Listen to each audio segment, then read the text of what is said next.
has a much better chance of being a native speaker of DSL.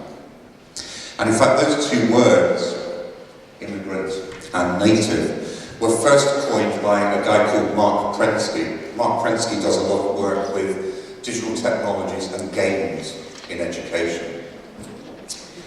And he said that people my age, people teaching, talk about technology as a series of programs or things. Okay?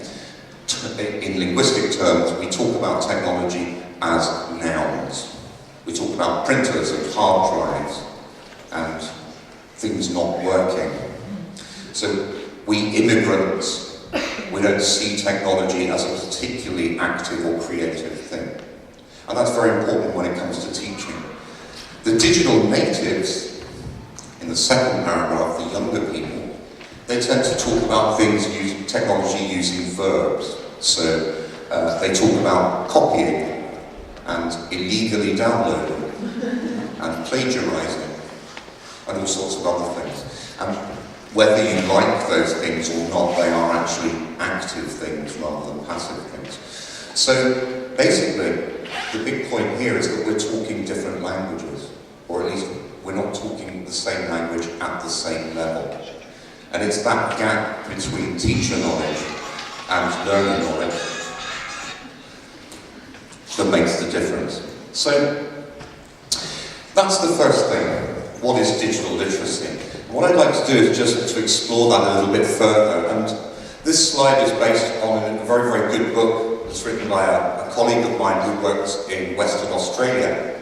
And his book was called From Blogs to Bombs: The Future of Digital Technologies in Education. And he spent some time unfolding and unpicking the idea of digital literacy.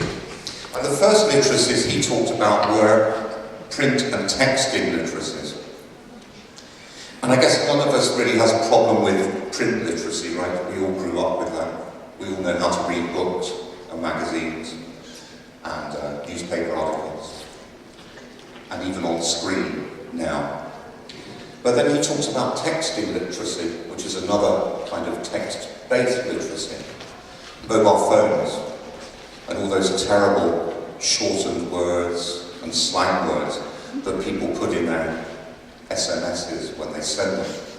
And there's a popular misconception that anybody under 20 can't actually write English anymore because they've spent too much time writing SMS in very poor English. And I'm quite old-fashioned. You see, when I write a text message, mine starts with a capital letter and ends with a full stop. And it takes me 10 minutes to write like this.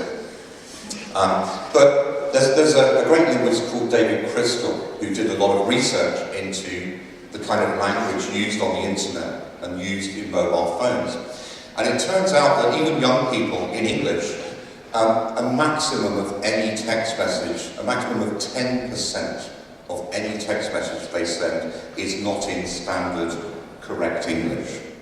So there's this huge myth that technology is ruining the quality of the language. In fact, in reality, it's not true. And it turns out, of course, that young people are quite sensible a lot of the time, despite what we may think as teachers. And they do know the difference between an SMS sent to their friend and a job application letter in terms of register and the language. However, as teachers, we do need to be aware of that kind of language. The next literacies he talks about are search and information literacies, and for me, those are probably the most important ones. I think if I was to teach anybody a skill, it would be the skill of being able to search the internet effectively and efficiently. So the search side. But also to be able to evaluate what you find on the internet. Because it's not enough to just find results. The information literacy is how do we sift through those results to get to the real information. I train a lot of teachers to use technology. And recently, someone said to me, Gavin, there's nothing on the internet. And when I looked, this teacher had searched for Australia in Google, just the word Australia, and had 64 million web pages. The problem there, of course, is there is a lot of the internet. There's too much sometimes, which leads people to this level of confusion. So the big skill of being able to search and evaluate the information, for me, the most important skills that you can teach a teacher or a learner. He also talks about these three, which I think go together: personal literacy, intercultural literacy, and participatory literacy. And those three refer to what's happened in the last 4 or 5 years on the internet in terms of social networks. Anybody here use Facebook, for example? Yeah, quite a few. Anybody use any other social networks, Russian ones, which I don't know of? Apologies.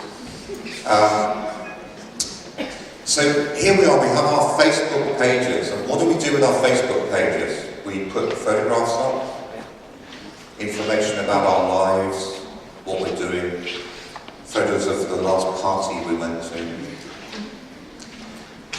And half of the people who see those photos are complete strangers to us. We call them friends on Facebook, but they're not really. They're people who know our friends. And it's kind of like going up to somebody in the street and giving them your holiday photos. It's a very, very strange thing to do. But we do it on the internet because that's what Facebook is for, right? And this is where these kind of literacies come in. It's how do we portray ourselves online? What are we telling people about ourselves? And more importantly, what are young people telling people about themselves? Our students. Increasingly now in the UK, when the students apply to go to university, the first thing the university department does is look to see if they have a Facebook page. And to see if they have any very stupid photographs of themselves. Just to see the information. And increasingly they're using that information to decide if they want that young person to come and study with them. And when you're 15, some things can be very, very funny, which are not very funny when you're 25 or 35. And young people are really laying themselves bare on the internet with this kind of information. There was a very famous case in England recently of a guy who lost his job.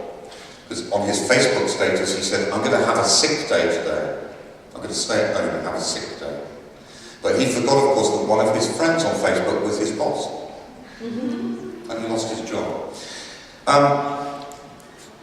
The CEO of Google recently said that in about 10 years' time, he thinks that young people will have to legally change their names